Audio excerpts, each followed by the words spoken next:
সারা দেশে সম্প্রতি নারী নির্যাতন ও হেনস্থার ঘটনায় উদ্বেগ প্রকাশ করে নিন্দা ও প্রতিবাদ জানিয়েছেন বিএনপির মহাসচিব মির্জা ফখরুল ইসলাম আলমগীর। এক বিবৃতিতে তিনি বলেছেন, নৈরাজ্যকর পরিস্থিতিতে মানুষ উদ্বিগ্ন। একই ইস্যুতে উদ্বেগ প্রকাশ করেছেন জাতীয় নাগরিক পার্টির আহ্বায়ক নাহিদ ইসলামও। এদিকে মাগুরা শহরে বোনের বাড়িতে বেড়াতে এসে ধর্ষণের শিকার ৮ বছরের শিশুটির শারীরিক অবস্থার উন্নতি ঘটেনি। ঢাকা মেডিকেল কলেজ হাসপাতালে মৃত্যুর সঙ্গে পাঞ্জা লড়ছে সারা দেশের মানুষের বিবেক নাড়িয়ে দেয়া শিশুটি। এসএম আরিফের রিপোর্টে বিস্তারিত। বৃহস্পতিবার সন্ধ্যায় উন্নত চিকিৎসার জন্য ঢাকা মেডিকেল কলেজ হাসপাতালে ভর্তি করা হয় মাগুরায় বোনের বাড়িতে বেড়াতে এসে ধর্ষণের শিকার ৮ বছরের শিশুটিকে। তবে ২৪ ঘন্টায় তার শারীরিক অবস্থার কোনো উন্নতি ঘটেনি। ঢামেকে শিশুটিকে নিবিড় পরিচর্যা কেন্দ্রে রাখা হয়েছে। ওই ঘটনায় শিশুটির দুলাভাই ও বোনের শ্বশুরকে আটক করে মাগুরা থানা পুলিশ। ভিকটিমের পরিবার তাদের যে দুইজনকে অভিযুক্ত করেছে, আমরা সেই দুইজনকে জিজ্ঞাসাবাদের জন্য আটক করেছি। জিজ্ঞাসাবাদ চলছে। আর এই যে ধর্ষণের ব্যাপারে যে আইনি প্রক্রিয়া। এদিকে সারা দেশে সম্প্রতি নারী নির্যাতন ও হেনস্থার ঘটনায় উদ্বেগ প্রকাশ করেন বিএনপির মহাসচিব মির্জা ফখরুল ইসলাম আলমগীর। এক বিবৃতিতে তিনি জানান, নারী নির্যাতন সহ সার্বিক নৈরাজ্যকর পরিস্থিতিতে দেশের মানুষ এখন চরম উদ্বিগ্ন। সরকারকে নারী নির্যাতন সহ সকল নৈরাজ্যকর পরিস্থিতি কঠোর হস্তে দমন করে দেশের ন্যায় বিচার ও শান্তি প্রতিষ্ঠার আহ্বান জানান বিএনপি মহাসচিব। এক ব্রিফিংয়ে সাম্প্রতিক সময়ে সারা দেশে নারীর প্রতি সহিংসতা, বুলিং, সাইবার বুলিং সহ বিভিন্ন ইস্যুতে উদ্বেগ প্রকাশ করে নিন্দা জানিয়েছেন জাতীয় নাগরিক পার্টির আহ্বায়ক নাহিদ ইসলাম। তিনি অন্তর্বর্তী সরকারকে এ বিষয়ে কঠোর পদক্ষেপ নেওয়ারও আহ্বান জানান। অন্তর্বর্তীকালীন সরকারের প্রতি আহ্বান জানাচ্ছি, জনপরিসরে যাতে নারীর নিরাপত্তা নিশ্চিত করা হয় সেজন্য সরকার যাতে কঠোর অবস্থান গ্রহণ করে, নারী নিপীড়নকারীদের যাতে দ্রুত সময়ের মধ্যে যথাযথ বিচারের আওতায় আনা হয়। এসএম আরিফ, মাই টিভি, ঢাকা। নির্বাচন কমিশন সঠিকভাবে কাজ করলে জুনের মধ্যে জাতীয় নির্বাচন সম্ভব বলে মন্তব্য করেছেন বিএনপির সিনিয়র যুগ্ম মহাসচিব রুহুল কবির রিজভী। সকালে রাজশাহীর ভুবন মোহন পার্কে ছাত্র জনতার গণ অভ্যুত্থান ও হাসিনার আমলে আইনশৃঙ্খলা বাহিনীর গুলিতে রাজশাহীতে ও চাঁপাইনবাবগঞ্জের হতাহত এবং শহীদ পরিবারের সাথে সাক্ষাৎ ও দোয়া কামনা অনুষ্ঠানের প্রধান অতিথির বক্তব্যে তিনি এই কথা বলেন। এ সময় রিজভী বলেন, দেশে তো সংবিধান আছে, সংশোধনের উপায় আছে, তাহলে গণপরিষদের কথা আসছে কেন? এই কথাগুলো জনগণের মধ্যে ধোঁয়াশা তৈরি করছে বলেও মন্তব্য করেন তিনি। যে ডিসেম্বরের মধ্যে ইলেকশন করা কঠিন, কেন কঠিন হবে? নির্বাচন কমিশন যদি সঠিকভাবে কাজ করে তাহলে ডিসেম্বরের মধ্যে, ডিসেম্বর করো, আপনার জুনের মধ্যে নির্বাচন করা সম্ভব, জুলাইয়ের মধ্যে নির্বাচন করা সম্ভব। কারণ এদেশের জনগণ আজকে ১.৫ যুগ ধরে নির্বাচন ভোট দিতে পারে না। জাতীয় নির্বাচনের আগে প্রয়োজনীয় সংস্কার জরুরি বলে মন্তব্য করেছেন ইসলামী আন্দোলন বাংলাদেশের আমির মুফতি সৈয়দ মোহাম্মদ রেজাউল করিম। তবে সংস্কার দ্রুত শেষ করার উপরও জোর দেন তিনি। রাজধানীর একটি হোটেলে রাজনৈতিক ব্যক্তিবর্গ, কূটনৈতিক, গণমাধ্যম ব্যক্তিত্ব এবং দেশের বিশিষ্ট জনদের সম্মানে ইফতার মাহফিলে তিনি এই মন্তব্য করেন। ইফতার মাহফিলে জামায়াতের আমির ডাক্তার শফিকুর রহমান, বিএনপি স্থায়ী কমিটির সদস্য সালাউদ্দিন আহমেদ, ডক্টর আব্দুল মঈন খান, জাতীয় নাগরিক পার্টির আহ্বায়ক নাহিদ ইসলাম সহ বিভিন্ন রাজনৈতিক দলের শীর্ষ নেতারা উপস্থিত ছিলেন।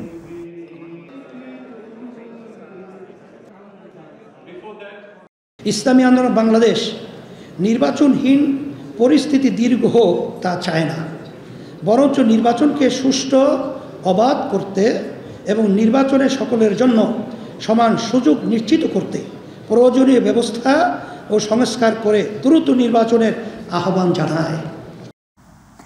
দেশে কোনো ঘটনা ঘটলে ছাত্রদলের নাম জড়িয়ে উদ্দেশ্য প্রণোদিত ও দূরভিসন্ধিমূলকভাবে প্রচার করা হচ্ছে। নয়াপল্টনে বিএনপির কার্যালয়ে এক সংবাদ সম্মেলনে এমন দাবি করেন ছাত্রদল নেতারা। নর্থ সাউথ বিশ্ববিদ্যালয়ের অনাকাঙ্ক্ষিত ঘটনায় অহেতুক ছাত্রদলের নাম জড়ানো হয়েছে উল্লেখ করে নর্থ সাউথের ঘটনাকে রাজনৈতিক রূপ দিতে চেয়েছেন সার্জিস আলম।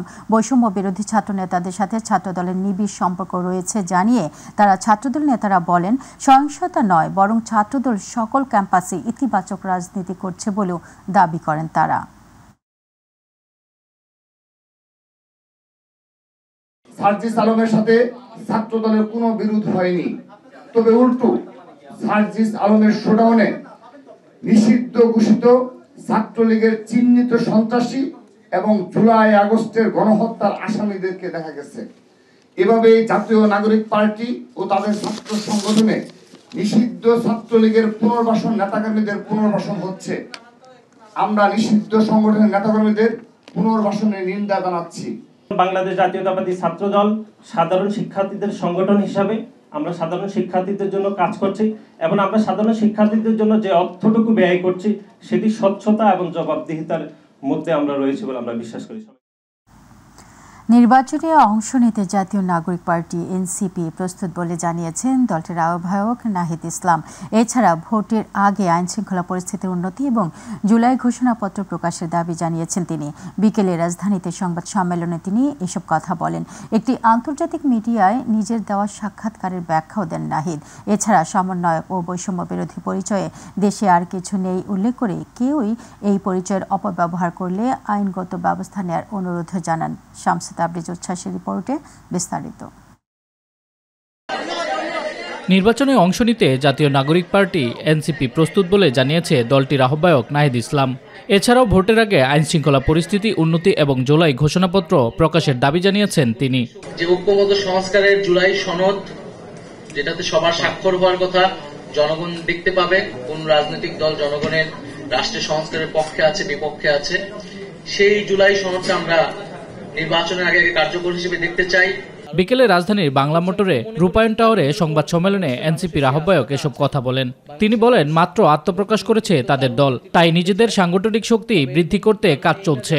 জোট কিংবা প্রার্থী দেওয়ার কথা ভাবছেন না এখনই। এই দলটার যাত্রা শুরু করেছি এবং আমাদের যাত্রা পথে আসলে সমাজের নানা শ্রেণী পেশার নানা বয়সের মানুষরা এসে যুক্ত হবে, তাদের জন্য সেই সুযোগটি থাকবে, সেই স্পেসটি থাকবে। দেশের বিভিন্ন স্থানে সমন্বয়ক ও বৈষম্য বিরোধী পরিচয়ে কিছু ঘটনার প্রেক্ষিতে নাহিদ ইসলাম বলেন, এখন আর সমন্বয়ক ও বৈষম্য বিরোধী বলে কিছু নেই। কেউ এ ধরনের পরিচয় দিলে তাদের আইনের হাতে সোপর্দ করতে হবে। বৈষম্য বিরোধী বা সমন্বয়ক যে পরিচয়, সেই পরিচয়টা কিন্তু এখন আর এক্সিস্ট করে না সেই অর্থে। ফলে আইন শৃঙ্খলা বাহিনীর কাছে আমাদের থাকবে যাতে এই পরিচয় ব্যবহার করে কেউ যদি অপকর্ম করে তারা তাদের আইন অনুযায়ী ব্যবস্থা নেবে। নির্বাচনের আগে বিচার কার্যক্রম ও জুলাইয়ের সনদপত্র দেখতে চান নাহিদ ইসলাম। একথা জানিয়ে সম্প্রতি বিদেশি বার্তা সংস্থাকে দেয়া বক্তব্যের ব্যাখ্যা দেন তিনি। বলেন, এই বছরের মধ্যে নির্বাচন সম্ভব না সেটি বলেননি তিনি। বলেছেন, বর্তমান আইন শৃঙ্খলা পরিস্থিতিতে বিষয়টি কঠিন। এইরকম নাজুক অবস্থায় নির্বাচন করাটা অনেক বেশি কঠিন হবে।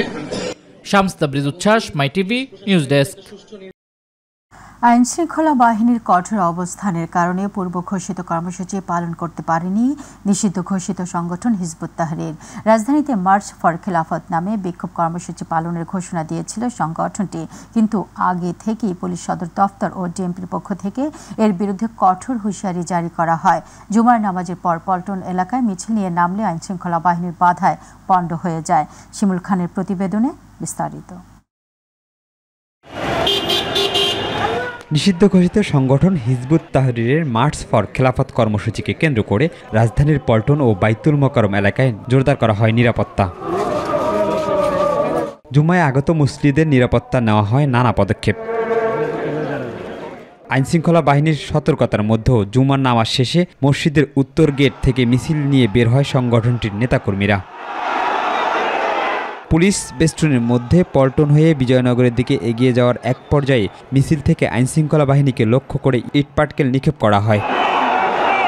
পরিস্থিতি নিয়ন্ত্রণে আইনশৃঙ্খলা বাহিনী টিয়ার শেল ও সাউন্ড গ্রেনেড নিক্ষেপ করলে ছত্রভঙ্গ হয়ে যায় মিছিলকারীরা। এ সময় মিছিল থেকে নিষিদ্ধ সংগঠনটির বেশ কয়েকজনকে আটক করে পুলিশ। এর আগে হিজবুত তাহরীরের সকল ধরনের কার্যক্রম নিষিদ্ধ জানিয়ে কর্মসূচি পালনের উপর নিষেধাজ্ঞা জারি করে ডিএমপি। যারা মিছিল করার চেষ্টা করছিল আমরা তাদেরকে ডিসপাস করেছি, আমরা সাউন্ড গ্রেনেড মেরেছি, আমরা গ্যাস লাইন মারছি, এরপরে মারার পরে তারা ডিসপাস করে চলে গেছে। এখন পরিস্থিতি একেবারে শান্ত। শিমুল খান, মাই টিভি, ঢাকা। হিজবুত তাহরীরের সব কার্যক্রম শাস্তিযোগ্য অপরাধ বলে জানিয়েছে পুলিশ সদর দপ্তর। শুক্রবার এক বার্তায় কথা জানানো হয়। পুলিশ সদর দপ্তরের বার্তায় বলা হয়, হিজবুত তাহরীর একটি নিষিদ্ধ ঘোষিত সংগঠন। আইন অনুযায়ী তাদের সব কার্যক্রম শাস্তিযোগ্য অপরাধ। সন্ত্রাস বিরোধী আইন 2009 অনুযায়ী নিষিদ্ধ ঘোষিত যে কোনো সংগঠনের কার্যক্রম দণ্ডনীয় অপরাধ। এর আওতায় হিজবুত তাহরীরের সভা, সমাবেশ, মিছিল, পোস্টার, লিফলেট বিতরণ বা প্রচারের যে কোনো প্রচেষ্টা আইন লঙ্ঘন হিসেবে গণ্য হবে। এর আগে বৃহস্পতিবার ঢাকা মহানগর পুলিশের পক্ষ থেকেও এই সংক্রান্ত বার্তা দেওয়া হয়। জননিরাপত্তার প্রতি হুমকি বিবেচনায় সরকার 2009 সালের 22 অক্টোবর হিজবুত তাহরীরকে নিষিদ্ধ ঘোষণা করে। এরপর থেকে সংগঠনটির যে কোনো কার্যক্রম বেআইনি হিসেবে বিবেচিত হচ্ছে। সংগঠনটি মধ্যপ্রাচ্যের বিভিন্ন মুসলিম দেশেও নিষিদ্ধ। জুলাই আগস্ট গণ অভ্যুত্থানের সময় দমন পীড়নে অংশ না নিতে সেনাবাহিনীকে সতর্ক করেছিলেন বলে জানিয়েছেন জাতিসংঘের মানবাধিকার বিষয়ক হাই কমিশনার ভলকার তুর্ক। সম্প্রতি বিবিসি ওয়ার্ল্ড সার্ভিসের হার্ট টক অনুষ্ঠানে তিনি এই কথা বলেন। সেই সময় সেনাবাহিনী জড়িয়ে পড়লে আর শান্তিরক্ষা মিশনে অংশগ্রহণকারী হিসেবে থাকতে পারত না বলেও জানান ভলকার তুর্ক। জাতিসংঘের সতর্কতার ফল পরবর্তীতে এসেছে বলেও মন্তব্য করেন তিনি। বিস্তারিত জুবাইর রহমানের রিপোর্টে। জুলাই আগস্ট গণ অভ্যুত্থানে সেনাবাহিনীকে সতর্ক করেছিল জাতিসংঘ। আন্দোলন থামাতে দমনপীড়নে অংশ নিলে শান্তিরক্ষা মিশনে অংশগ্রহণ বন্ধ হয়ে যেতে পারে বলে দেয়া হয়েছিল সতর্কবার্তা। এমনটা জানিয়েছেন জাতিসংঘের মানবাধিকার বিষয়ক high commissioner Volker টার্ক। BBC world সার্ভিসের হার্ট টক অনুষ্ঠানে ভলকার টার্ক এ কথা বলেন। বুধবার বিবিসির ওয়েবসাইটে হার্ট টক অনুষ্ঠানের এ পর্ব প্রকাশ করা হয়। অনুষ্ঠানে ভলকার টার্কের সঙ্গে কথা বলেন বিবিসির উপস্থাপক স্টিফেন সাকার। অনুষ্ঠানে গাজা, সুদান, ইউক্রেন সহ বিশ্বের বিভিন্ন দেশের পরিস্থিতি প্রেক্ষাপটে জাতিসংঘকে ক্ষমতাহীন মনে হচ্ছে বলে জানান বিবিসির উপস্থাপক স্টিফেন সাকার। জবাবে উদাহরণ হিসেবে বাংলাদেশের কথা উল্লেখ করেন ভলকার টার্ক। তিনি বলেন, গত বছরের জুলাই আগস্টে ব্যাপক আন্দোলন করেছিল শিক্ষার্থীরা। টানা 15 বছর ক্ষমতায় থাকা শেখ হাসিনার সরকার দমনপীড়ন চালিয়েছিল। জাতিসংঘ কি পদক্ষেপ নেয় তার অপেক্ষায় ছিল ছাত্ররা। সে সময় তারা সেনাবাহিনীকে সতর্ক করেছিলেন, যদি তারা জড়িয়ে পড়ে তাহলে আর শান্তিরক্ষা মিশনে অংশগ্রহণকারী হিসেবে থাকতে পারত না। Bangladesh last year experienced a paroxysm of violence as the government of the time brutally suppressed a student movement that carried human rights at its torch. এরপরই মূলত আসে আসল পরিবর্তনটা। ডক্টর মোহাম্মদ ইউনূস সরকারের দায়িত্ব নিলেন। ভলকার টার্ক আরও জানান, অধ্যাপক ইউনূস প্রধান উপদেষ্টার দায়িত্ব নিয়ে তাৎক্ষণিকভাবে তথ্যানুসন্ধানী দল পাঠানোর অনুরোধ করেন এবং সে আহ্বানে সাড়া দেয় জাতিসংঘ। In the next 3 months and a further 17. Zubair Rahman, My TV news. একের পর এক সরকারি পদক্ষেপ, ভোক্তা অধিকার সহ বিভিন্ন সংস্থার অভিযানের পরও লাগাম টানা যাচ্ছে না ভোজ্য তেল সিন্ডিকেটের। বরং সময় যত গড়াচ্ছে ততই সয়াবিন তেল নিয়ে সংকট বাড়ছে। কেউ দুষছেন ভোজ্য তেল প্রস্তুতকারক কোম্পানিগুলোকে, আবার কেউ দায়ী করছেন পাইকারি ও খুচরা সিন্ডিকেটকে। বাজারে বেড়েছে চালের দাম। তবে সংকটের মধ্যেও রোজার শুরুতেই যেইভাবে সব জিনিসপত্রের দাম ঊর্ধ্বমুখী ছিল তা ক্রমেই কমতে থাকায় স্বস্তিতে ক্রেতারা। বিস্তারিত আবু সাইদ উপর রিপোর্টে। পবিত্র মাহে রমজানের দিন যতই গড়াচ্ছে ততই রাজধানীর সব বাজারগুলোতে কমতে শুরু করেছে সব ধরনের নিত্য প্রয়োজনীয় পণ্যের দাম। বিশেষ করে লেবু থেকে শুরু করে সব ধরনের শাকসবজির দাম নগরবাসীর নাগালের মধ্যে।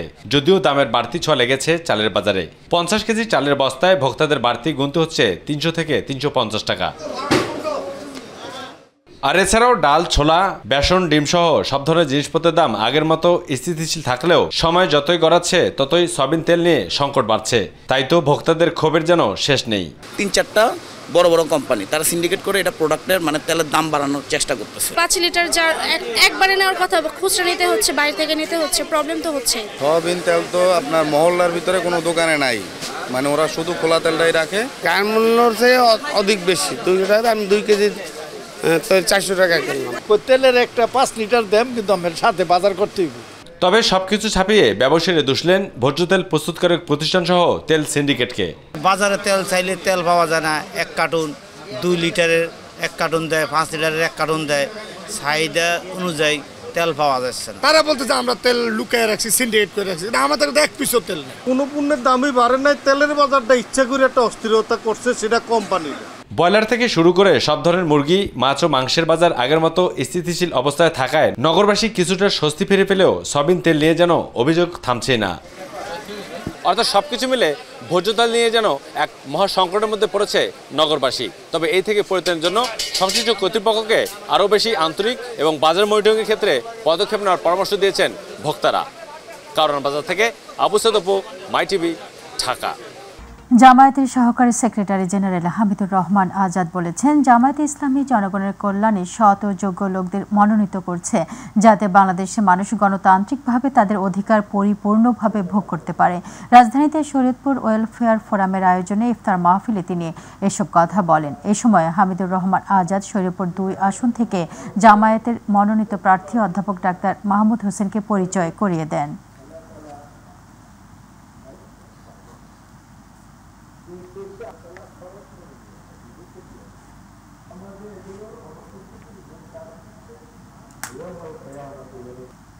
আসন্ন ঈদ উল ফিতরে বাসের আসনের টিকিট অগ্রিম বিক্রি শুরু হবে আগামী 14 মার্চ। অগ্রিম হিসেবে 25 মার্চ থেকে ঈদের আগে মোট 7 দিনের টিকিট বিক্রি করা হবে। বৃহস্পতিবার বাংলাদেশ বাস ট্রাক ওনার্স অ্যাসোসিয়েশনের ঈদ সংক্রান্ত প্রস্তুতিমূলক সভায় এই সিদ্ধান্ত হয়। এই বিষয়ে অ্যাসোসিয়েশনের ভারপ্রাপ্ত সাধারণ সম্পাদক শুভঙ্কর ঘোষ রাকেশ জানান, 14 মার্চ থেকে অগ্রিম টিকিট বিক্রি করার সিদ্ধান্ত নেওয়া হয়েছে। এই দিন একযোগে অনলাইনে এবং কাউন্টার থেকে বাসের টিকিট পাবেন যাত্রীরা। তবে অনেক পরিবহন এবার পুরোপুরি টিকিট অনলাইনে দেবে, ফলে 2 জায়গায় টিকিট পাবেন যাত্রীরা। ভাড়ার তালিকার বাইরে বাড়তি ভাড়া নেওয়া যাবে না জানিয়ে তিনি বলেন, বিআরটি এর নির্ধারিত ভাড়া অনুযায়ী বাসের ভাড়া নেওয়া হবে। সব মালিকদের সেই নির্দেশনা দেওয়া হয়েছে। জমে উঠেছে পুরান ঢাকার ঐতিহ্যবাহী ইফতার বাজার। শুক্রবার জুমার নামাজের পর থেকে ঢল নামে ক্রেতাদের। ঢাকা সহ বিভিন্ন জেলা থেকেও ক্রেতারা এসেছেন প্রায় 400 বছরের ঐতিহ্যবাহী এই বাজারের ইফতার সংগ্রহ করতে। তবে খাবারের মান নিয়ে প্রশ্ন তুলছেন অনেকেই। আরও জানাচ্ছেন আফজাল হোসেন। এভাবেই রাস্তার উপর বাহারি ইফতারের পসরা সাজিয়ে ক্রেতাদের আকর্ষণ করে চলেছেন দোকানিরা। অনেক দোকানি গেল 40 বছর ধরে একই জায়গায় ইফতার বিক্রয় করে চলেছেন। আমি এখানে প্রায় 40 বছর ধরে এখানে বেচতে আছি। পুরান ঢাকার ঐতিহ্যবাহী খাবার এখানে অনেক দূর দূরান্ত থেকে মানুষ আসে। ঐতিহ্যবাহী এ বাজারে ইফতার সংগ্রহ করতে মিরপুর থেকে পুরো পরিবার সহ এসেছেন এই নারী। উদ্দেশ্য পরিবারকে ঐতিহ্যের স্বাদ দেয়া। আপনার অনেক রকম ইফতারে সবসময় তো দেখি, এই জন্য আসছি। মানে যা পারবো তাই নিব। তার সম্পর্কে অনেক ভিডিও ভাইরাল হয়েছে, যে কারণে আমরা ফ্যামিলি সহ দেখতে আসছি যে কি কি জিনিস পাওয়া যাচ্ছে, আসলে কেমন টেস্ট, এগুলো কি। তবে ইফতার নিয়ে হতাশাও কাজ করছে অনেকের মনে। দাম নিয়ে রয়েছে অভিযোগ। এছাড়া চকবাজারে আগের মতো স্বাদ ও মানের ইফতারি পাওয়া যায় না বলে অভিযোগ করছেন বাজারে আসা ক্রেতারা। খাবারের গুণাগুণ তদন্ত করার আহ্বান জানিয়েছেন তারা। খাবারগুলো অস্বাস্থ্যকর, আগের মতো আর কি তেমন নাই। আর আগের লোকও মনে হয় না, জেনুইন লোক যারা ভালো করতো সেই লোকগুলি নাই বলে সেই খাবারের স্বাদগুলো আমরা পাই না। এখন দামের ব্যাপারটা আগের তুলনায় দাম এখন অনেক বেশি। তবে অভিযোগ যাই থাকুক, পুরান ঢাকার চকবাজারের খাবারের স্বাদ না নিলে যেন অপূর্ণ থেকে যায় অনেকের ইফতার। আফজাল হোসেন, মাই টিভি, ঢাকা। পবিত্র রমজান মাসে দিন গড়ানোর সাথে সাথে গ্রাহক এবং পাঠকের পদচারণায় বাড়ছে ইসলামী বইমেলায়। রাজধানীর পায়তুল মোকাররম মসজিদের দক্ষিণ প্রাঙ্গণে মাসব্যাপী চলা এই মেলায় কোরআন হাদিসের পাশাপাশি ইসলামী সংস্কৃতির নানা ধরনের বই মিলছে স্টলগুলোতে। একসাথে ইসলামিক জ্ঞানের দেশি এবং বিদেশি বিশেষজ্ঞদের বই পেয়ে উচ্ছ্বসিত বইমেলায় আগত পাঠকরা। ইলিয়াস মাতবরের রিপোর্টে বিস্তারিত।